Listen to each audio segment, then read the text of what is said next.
Welcome back to the floor, guys. Thank you. Can I just ask quickly, are there any VCs in the room now? If possible, could you leave for this session? Yeah. Joel's left, so perfect. Sweet. Filming. No. Joel did an excellent job.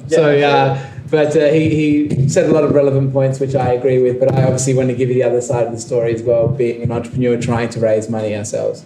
Yeah. Despite what I just said, are you able to give the crowd a little bit of a background about the company? Yeah. I appreciate the irony there. Yeah. So I founded a company called LOKE a few years back.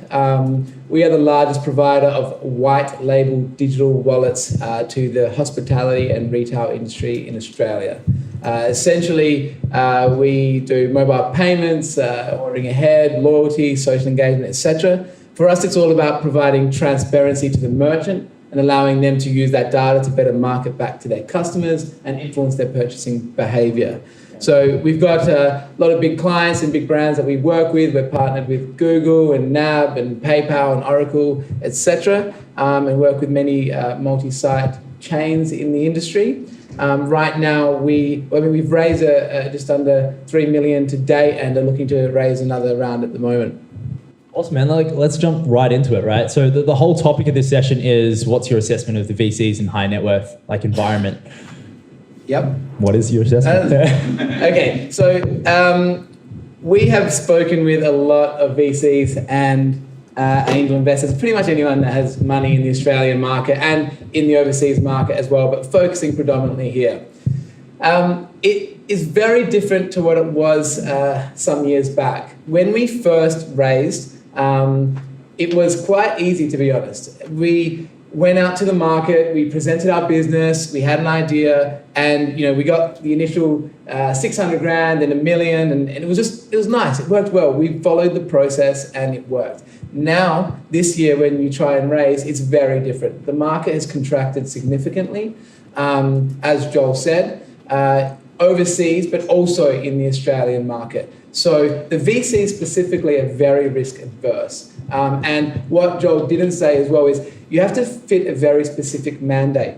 So first is fit their mandate, right? What type of business are you? What stage are you at? Do they actually invest into technology companies? And then you actually have to know the people. You can't go as a cold lead and just go, hey, give me $2 million. They need to know you. So one of the biggest lessons that I found is always be raising. Know these people. From the beginning of your business, get involved with things like this. Go and introduce yourself. Even if they remember your face a year down the track and you can reference that you met them here, that is a starting point. But if you can somehow get to these people and be where they are and get them to recognize you and they know you by a first name basis, then when you're starting to negotiate with them, they have a level of trust. You have that emotional connection. So as Joel said, know a partner, number one. You're not going to know a partner. Okay, that's really difficult to just be, oh, hey, I'm a partner of, Mr. VC firm. This doesn't happen like that, right? That's an official firm, by the way. Yeah. So what happens is you need to know people that know people. Now, for example, the boys here from M58, 59, they introduced me to a whole bunch of people. We didn't ask him to say that, man. That knew VCs.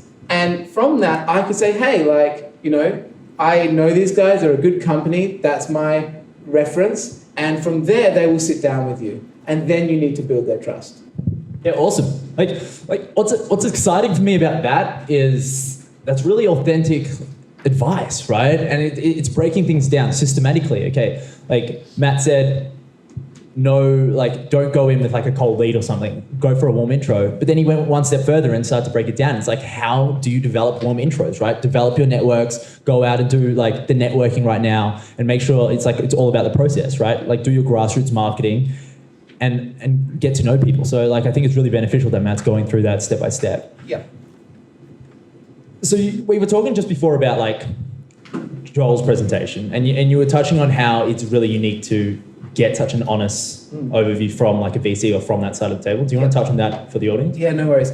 So when you go and meet with investors or potential investors and you pitch your business, you can you can fill them out. Some like it, some say, we'll get back to you, we'll look into your business further. But by the end of it, if they're not interested, they'll give you pretty much standardized responses. They'll be like, oh, sorry, we don't have money at the moment. Or, come back to us in 6 months when you're a little bit further down the line. What was good for me today was Joel was honest. And he was actually sincere with his presentation. So he was giving you points of view that you should have been taking into consideration. For example, he said you do need to know someone in their business to actually, be looked at. Like that's first and foremost. Secondly, he's saying, the market has contracted. They want a 10 times multiple in return. So don't go to them without a proper business plan, without your financial projections, and without showing them that you are going to generate them a return. You need to cut through the fat. No, that's awesome. No, that's 100% true, right? So the other thing is okay, so once you have a warm intro and somebody puts you in touch with somebody and they make an email introduction for you, where do you go from there? What's your angle? Do you just tell them about your business? Do you tell them straight away that you're trying to raise money? Do you invite them for a coffee? What's your process? Yep. So you always want to be introduced via an email or via obviously a face-to-face introduction or similar, right? So using Matt as an example, he's very well connected. He knew a lot of people. He liked our business and said, "Hey, I want to help you out." So he either talked to the people and then introduced me via email, or just did it via email and said, "This is Matt from LOKE. I believe in his company. I think you should meet with him." Immediately from there, I would say, "Thanks for the introduction, Matt. I'm looking forward to pitching our investment opportunity. Are you available this time and date?" Okay? Never leave it as an open-ended question when you're trying to get a meeting with an investor, or even in sales generally. Make them get them under pressure. So they have to respond. "Oh, I'm not available this time of day." "Well, what about this time of day?" When you secure that meeting, it's time to go and meet with these people. And you need to be prepared for that meeting. Do you want me to? Yeah, go for it. How do you prepare for it? Yeah, okay. So you need an executive summary of your business, key highlights, who your team are, and what you're trying to achieve. Maybe a one-pager. And that always generates interest, even in the introductory email if they ask you for some more information. Then you need a pitch deck, which Joel touched base on. It's pretty much a keynote presentation or PowerPoint, 10 pages. Same thing, just elaborate a little bit more on that exec summary, which is what problem are you solving? What does your business do? Who are your team? How are you going to make money? What market are you chasing? And just give them really top level objectives of what you're trying to achieve. And then you've got your information memorandum, which is pretty much a business plan. Because if they are interested in your business, you're going to go through a due diligence process, and they want to know that you have thought about every angle in that business. At the end of the day, these guys need to trust you with the money that they're giving you. So you need to show them how you're going to use that money and make them money. So when you go into the meeting, the first thing I would say is, and we've tried lots of different strategies, never pitch from the moment you walk in. Don't go in there and just start pitching, okay? Because that will show them that you don't actually understand how to build a relationship and how to gain trust and how to connect with the person. The thing that they want the most is, as I said, and as Joel said, they want to trust you that you are going to use their money correctly. So you need to show that you can connect with these people. Ask them about who they are, what they've been involved with, how they can help you, okay? Why should you allow this person to give you their money and become a business partner? Do you trust them? Now, when they're telling you about the industry that they work in and what they've done, you should be able to respond and add feedback or insight. And it doesn't even necessarily need to be about their business. What about, how do they get involved into this industry? Do they like the industry? Are you a family person? Find common interests. When you find common beliefs and values, you'll be able to connect with that person, and that's when you start to build trust. From there, what will happen is they will start to like you, and then you start pitching your business. And what you have found out is what they like, what they're looking for. Where does your business fit in their business strategy? How can you leverage their current position, their networks? So when you're pitching, you adjust your pitch just a little bit to make sure that you're hitting all the points that they want to hear. And that's probably the best advice I can give when it comes to sales.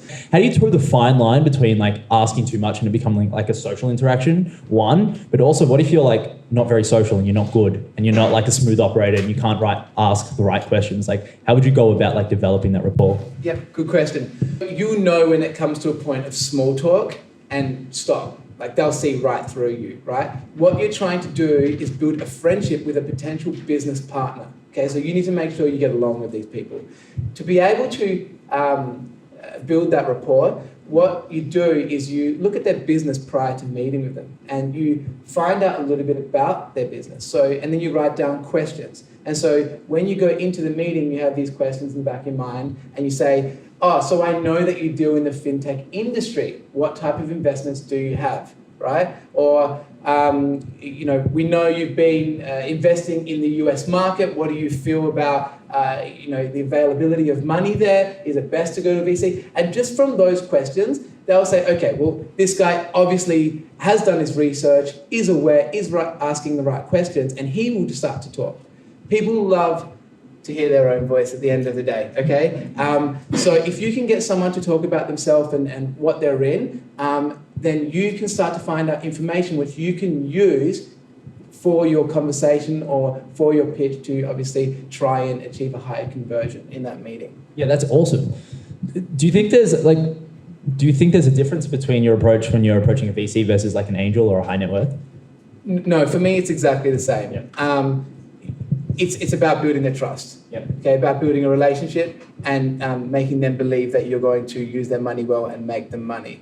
But what I would say about VCs versus angel investors in the Australian market is right now angel investors are more active and they won't just give you money. They want to potentially be on the board. They want to put man hours in. They want to help you grow. They will give you advice, introduce you to people. They're generally, because they're a successful business person that have recently exited or might just sit on some boards, they've got the right networks that you need. They've got the right experience that you need. Whereas if you go to a VC fund, they tend to be more corporate. Everything fits within systems and processes because they do get so many leads coming in and they need to ensure that they're efficient in their dealings with companies. So if you are looking for your first, whether it be 200 grand or up to your $2 million, definitely the angel investors right now are the best place to go.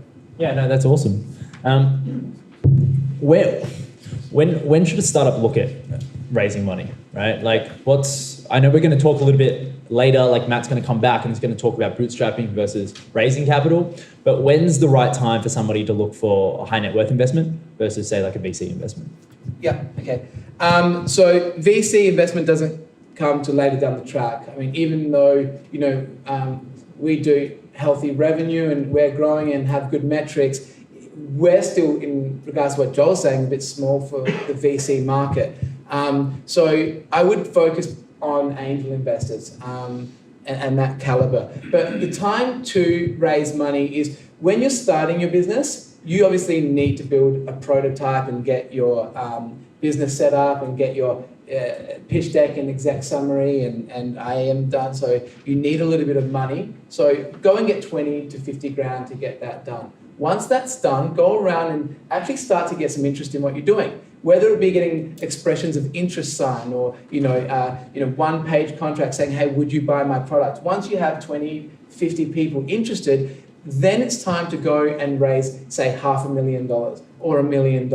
And that's at the point that you want to raise money. I mean, I am talking about bootstrapping versus raising later today, but we did both. We started off with bootstrapping. So we actually got, PowerPoint presentation and went around to 50 businesses until I closed one on a 15 grand deal. And then I used that 15 grand to build the MVP of my product. And then during that build, I went around to other businesses and said, hey, we've signed up this guy down the road, you should buy it too. And so I signed up, about 8 businesses and got all the revenue from them prior to actually building the product. So we used that money to fund our project. So there's no right or wrong answer. It's just at the end of the day, you need to find out how to fund your business. So that totally makes sense. Like one thing that pops to my mind is like, okay, a lot of people talk about, okay, you got to go out and look for your investors, you find your investors, but the inevitable reality, right, is like you're going to get knocked back. Like, how do you deal with the rejection? Like,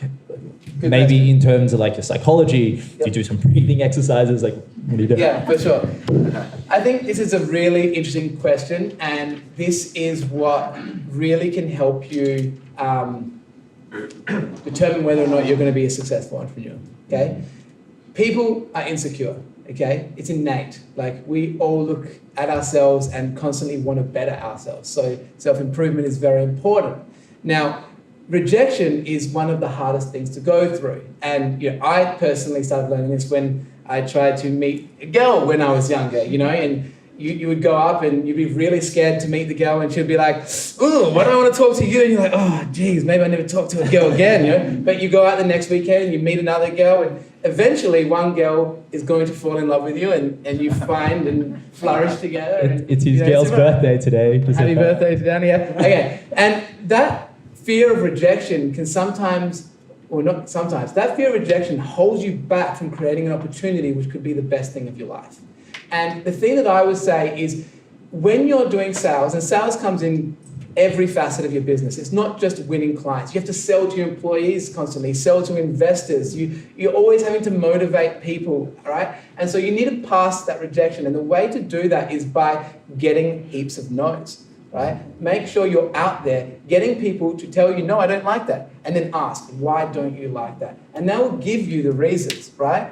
Whether, she didn't like your hairstyle, or, she's into a specific type of guy, whatever it is, right? You will learn how to improve yourself to a point that you find the right person. So get over that rejection, and know everyone goes through that. The thing is, if you believe in your idea and your product and your business and yourself, don't worry about the rejection. That's going to come. Just keep going and keep going and keep going until you find that opportunity. And then that is when you can persist and keep growing, and that is when you'll flourish as a business. So, no, that's awesome. Okay, so let's take a look at the other side of that, right? Like, say you're really, really hot and you also have like a good business. I'm joking. How do you evaluate the right investor? Like, how do you partner with the right person, right? Yep. So say you have a lot of offers on the table. Yep. How do you pick the right person? Well, if we're talking about misses, you just know it's right. No, okay. When it comes to an investor, and they ask you they always say, what type of investor are you looking for? It's like, well, all right, well, Bill Gates, and he funds my whole business. Like, that's what I want, right? But obviously that's, difficult to get to. But the right type of investor is the one that's going to help you grow the most, right? And you want the investor to make sure that they are aligned with your vision and your values, because you need to spend a lot of time with these people. It's a relationship at the end of the day. So when we look for the right investor, because we're in the retail and hospitality industry, I go, who owns the most amount of retail and hospitality in the world, right? And then I start to go through it, and then I create a list of those people and who's up the top, and then try and work my way to the people up the top. So, for example, right now I'm trying to get to Westfield. Right? They're in heaps of shopping centres, and they've got connections to all different types of brands, and so that would be a perfect investor for me. Yeah, perfect. So it's pretty much about like brand congruence, about like your value proposition, who aligns most with that, right? Exactly. Strategic value. No, that's awesome. That's awesome. So the next one that's really interesting to me is about the time commitment related to fundraising, right? So like a show of hands here, who's working a job but also trying to raise money? Are you able to deliver a potential reality check to these people, or like? Well, are you working and then trying to start a business and then trying to raise money? Is that what's happening? Or are you guys like quitting work and then trying to raise money? Okay, can anyone give me? Yeah. Okay. So you're doing all of it. Doesn't work, in my opinion. You need to go. All right. I have a credit card. My mum's going to give me some money. My friends are going to take the plunge. If you don't put 100% into this, investors won't invest in you. Okay, they need to know that you believe in your idea, so you need to put 100% commitment into that. So what I would say is, start doing what I'm saying. Put those plans into place. Your pitch deck, your IM, all that stuff. Get that ready, right? And then find a little bit of cash. Stop your job and go 100% into that. And at the start, you need to put all your time into getting that money to start your business. The other thing is, when I said before, always be raising, from that point in time, always be looking for people that can be involved in your business that have money. It's going to be much easier for you when you're trying to raise a larger round when you already have that relationship. Whereas where we made the mistake was the first round came easy, and so I didn't learn the lessons. But now what I realized is I'm going in with many cold leads, and it's taking time for these guys to trust me. But if they knew me from the beginning 4 or 5 years ago and realized everything we had accomplished, it wouldn't have taken this long. Now it's taken me 4 months, it would have taken me a month or a month and a half. And that's when you know you can get the money faster. Like a general estimation, how many investor meetings do you think you've been through? For like the whole business or for this round? For the whole business? Yeah. I now have a database of about 200 investors.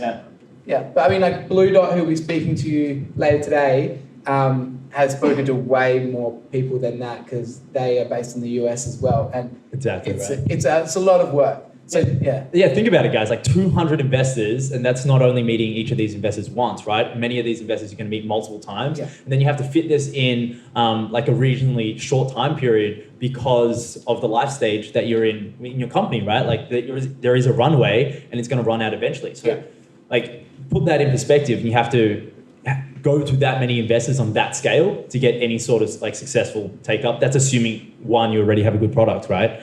So that's just to put things in perspective. Yeah. Like I think what would be hugely beneficial for everyone here, like, are you able to walk us through, like imagine we're VCs or investors or something, like what your 5-minute pitch is or like 2-minute pitch. Yeah. Like you walk in, like essentially pitch LOKE to everybody. Okay.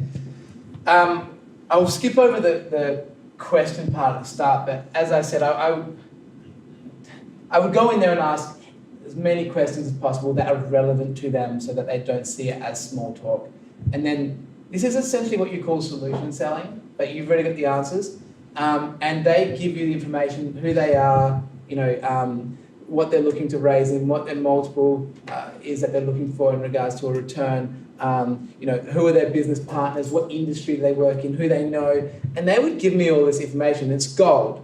And then, so I would have my templated pitch, which I'll give you now, but I would change it based on the information that they gave me, okay? But essentially, so as I started when I came in here and said what my business does, LOKE is the largest provider of white label digital wallets in Australia for the retail and hospitality industry. Very concise, that's what we do, okay? Now, they want to know, okay, well, what problem are you solving? How are you going to help these businesses? Well, we're going to help them by increasing their revenue and streamlining their operations, which is reducing their costs, okay? So immediately every business is in it for the revenue, okay? I mean, unless you're a social impact business essentially, but like you're in it to make money and investors are in it to make money themselves. So you need to show them how you're going to make other people money, and that's when they know that you're going to make money.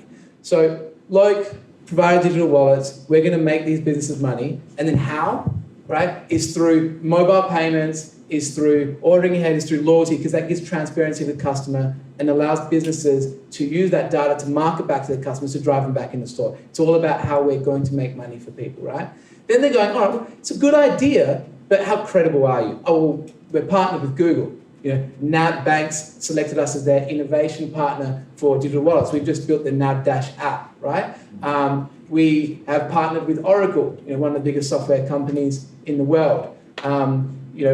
PayPal has partnered with us. So all of a sudden they're just like, oh, these guys are serious, right? And you're like, now what we've done is we've worked with hundreds of stores across Australia, which generated us, so far millions in revenue.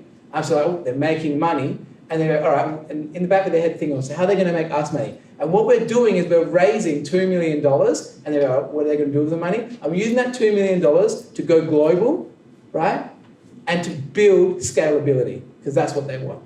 They all want you to be global and be scalable. And that's when they believe you're going to make the most amount of money. And it's true, right? So what I've done is a very quick, concise pitch that shows them who we are, how we're credible, how we're going to make everyone money, and how I'm going to use the money that they're going to give us. No, that's perfect. Like that's hugely insightful, because it's like the whole way through you deconstructed your psyche, why you're doing the things you're doing, right?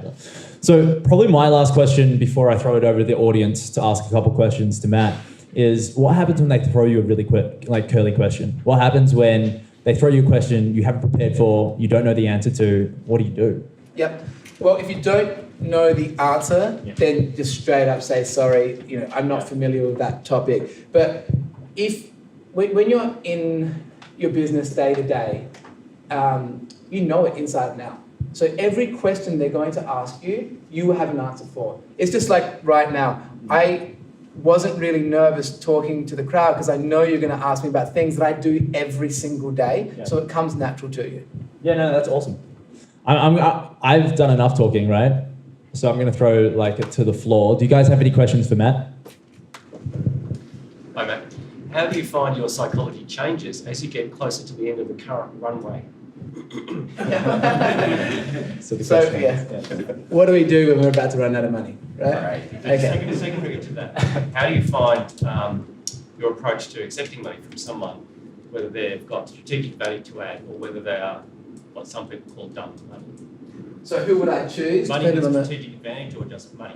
Okay, so would I choose investment from a strategic investor or what they call dumb money? Okay. That one's easier to answer, so I'll go to that one first. Always take a strategic investor because they give you more value than money, right? They can introduce you to their friend that will give you more money or allow you to put your product into their businesses, right? So you'll get value from that. So always go with that strategic investor. But if you need that money and you can't find a strategic investor, there's nothing wrong with dumb money, okay? Because if you do believe in yourself and you do have a business plan and all you need is resources to achieve that, it's perfectly fine. In regards to what do you do when you're about to run out of money? Well, what you guys will find is you're going to nearly run out of money a lot, okay, in your business. So get used to it, right? Emotionally detach yourself from the business. That's one thing that I can say that I learned later on in the business, which has allowed me to pretty much reduce my stress levels by about 90%. Okay, I don't go to sleep thinking about I'm going to go bankrupt next week. I think, well, this is a business, and if it goes, I'll be okay. I'll start another one. So it helps me to make decisions tomorrow that aren't driven in fear, right? So the first thing is know when you're going to run out of money, right? 3, 4, 5 months, 6 months ahead. Okay, and have a backup plan. Doesn't have to be too detailed, but know if I don't raise that money, I can go to a bank overdraft, right? Or I can go to a friend, or I am going to have to fire some employees, reduce my costs, and at this level, I will be safe, and then I can rebuild. And we've done pretty much all of those things over time and considered them. But what you should be doing is not investing too much energy into the negativity of your business. So don't be cynical that you are going to go bankrupt because you think that every 2-3 months. Think about how you're going to make more money. Put that energy into sales. Put that energy into raising money. And if you focus your energy on there and you're optimistic, that positive energy will bring you back the rewards you're looking for. Yeah, that's golden. Anybody else? Yep. Matt, can you please expand on the percentage of time you spend raising capital through Virtual? Yep, no worries. How much time did we spend during the stages of our raising? Like, when you are going to raise, I spend at least 80% of my time raising money. And I have multiple tech companies, and to put that amount of time into it is a massive cost to the business, okay? It's an opportunity cost. And that's when I realized that that was not the best way of doing it. If I knew now what I knew, or if I knew back then what I know now, from the beginning, as I said, I would have created relationships with these people 4 or 5 years ago. And when I'm raising, I would put probably 50% in, 40 to 50%, but during the actual raise. But through the other stages, I would be putting 5 to 10% of my time throughout the lifetime of my business, relationship managing VCs and angel investors. Awesome, guys. We probably have time for one more question. You pick. I'm unbiased. I think you've been handled. Thanks, man. Just wondering, did you actually approach any angel investors who technically weren't investors As in, like, Yeah. you knew they had Yeah. obviously lots of money. They may have been in a strategic position to help. Were you able to convert any of them, and Yeah, for what sure. did you do to get that? So we've got a bunch of footy and ex-footy players in the business, Yep. for example, but there was relationships there, That's what you know. And if these people believe in you and they see what you're doing and they like what you're doing, they'll want to get involved. So it's a much easier conversion. So it's the engagement you had with them. Yeah, it's the relationship. It's all about the relationship. Once you have that relationship and then you have a good product, they will invest in you. I've got a kind of selfish question. I need a general manager. Yeah. How do I find him? Well, Or actually, her, not a... besides obviously looking on the commonplaces of Seek and stuff like that, the Victorian government has been supporting us a lot, and they can support you in finding a general manager. And Who can? the Victorian government. Okay. Yeah, so they've got a website which you can go to, and they will give you someone that supports you in your business to ensure that you can grow. And whether that's finding property or people or funding, they support you in all different ways. So I would say go to them. They've been excellent in the startup community recently. Is that Department of Innovation? Yeah. Awesome, guys. If you have any more questions, we're going to be taking a break in about 2 sessions' time, and the speakers will stick around, and it'll be for about 20 minutes. We'll do a bit of networking then. But we're going to take a quick break for about 2-3 minutes, and then I'm going to get on stage and talk about pitch decks. Cheers, All right, guys. Thanks, Matt. It's been absolutely awesome. We'll be back.